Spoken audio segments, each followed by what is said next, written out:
All Kerala tailors association 25ാമത് കോട്ടയം ജില്ലാ സമ്മേളനം മെയ് 5-ന് പാലാ ടൗൺ ഹാളിൽ വെച്ച് നടക്കുമെന്ന് ഭാരവാഹികൾ പാലാ മീഡിയ ക്ലബ്ബിൽ നടന്ന വാർത്താ സമ്മേളനത്തിൽ അറിയിച്ചു. 44 വർഷങ്ങളായി തയ്യൽ തൊഴിൽ മേഖലയിൽ പ്രവർത്തിക്കുന്ന സംഘടനയായ AKTA നടത്തുന്ന അവകാശ സമരങ്ങളുടെ നിരവധിയായ ആനുകൂല്യങ്ങൾ അംഗങ്ങളിൽ എത്തിക്കുവാൻ സംഘടനയ്ക്ക് കഴിഞ്ഞിട്ടുണ്ട്. Swanthanam charitable trust, SHG, readymade വസ്ത്രനിർമ്മാണ പദ്ധതിയായ ടൈലറിംഗ് പാർക്ക്, ടൈലറിംഗ് ക്യാമ്പസ് എന്നിവ സംഘടന നടപ്പിലാക്കിയ പദ്ധതികളാണ്. ഓൾ കേരള ടൈലേഴ്സ് അസോസിയേഷൻ 25ാമത് കോട്ടയം ജില്ലാ സമ്മേളനം മെയ് 5-ന് പാലാ ടൗൺ ഹാളിൽ വെച്ച് നടക്കുമെന്ന് ഭാരവാഹികൾ പാലാ മീഡിയ ക്ലബ്ബിൽ നടന്ന വാർത്താ സമ്മേളനത്തിൽ അറിയിച്ചു. ശക്തമായ സമര പോരാട്ടം നടത്തിവരുന്ന സംഘടനയാണ് AKTA. 1981 മുതൽ നടത്തിയ സമരങ്ങളുടെ ഫലമായി തയ്യൽ ക്ഷേമനിധി അടക്കം നിരവധി ആനുകൂല്യങ്ങൾ നേടിയെടുക്കുവാൻ സാധിച്ചിട്ടുണ്ട്.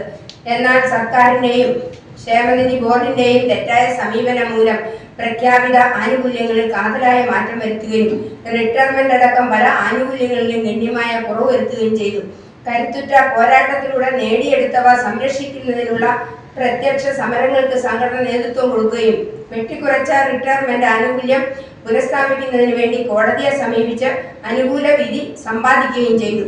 നിലവിൽ ക്ഷേമനിധിയിലൂടെ ലഭിച്ചു വരുന്ന ആനുകൂല്യങ്ങളുടെ കാലതാമസം ഒഴിവാക്കണമെന്നും പെൻഷൻ തുക 5000 രൂപയാക്കി വർദ്ധിപ്പിക്കുന്നതിനും സർവീസ് കണക്കാക്കി പെൻഷൻ തുക പരിഷ്കരിക്കുന്നതിനും വേണ്ട നടപടി സ്വീകരിക്കണമെന്ന് സംഘടന ആവശ്യപ്പെട്ടു. പ്രകടനത്തോടെയാണ് പരിപാടികൾ ആരംഭിക്കുന്നത്. മീഡിയ ക്ലബ്ബിൽ നടന്ന വാർത്താ സമ്മേളനത്തിൽ സംസ്ഥാന പ്രസിഡന്റ് KS സോമൻ, കോട്ടയം ജില്ലാ സെക്രട്ടറി VG ഉഷകുമാരി, ജില്ലാ പ്രസിഡന്റ് S സുബ്രഹ്മണ്യൻ, ജില്ലാ ട്രഷറർ MP മുഹമ്മദ് കുട്ടി, ജില്ലാ വൈസ് പ്രസിഡന്റ് ജോയ് കളരിക്കൽ എന്നിവർ പങ്കെടുത്തു. ഐഫോറിയ ന്യൂസ്, പാലാ.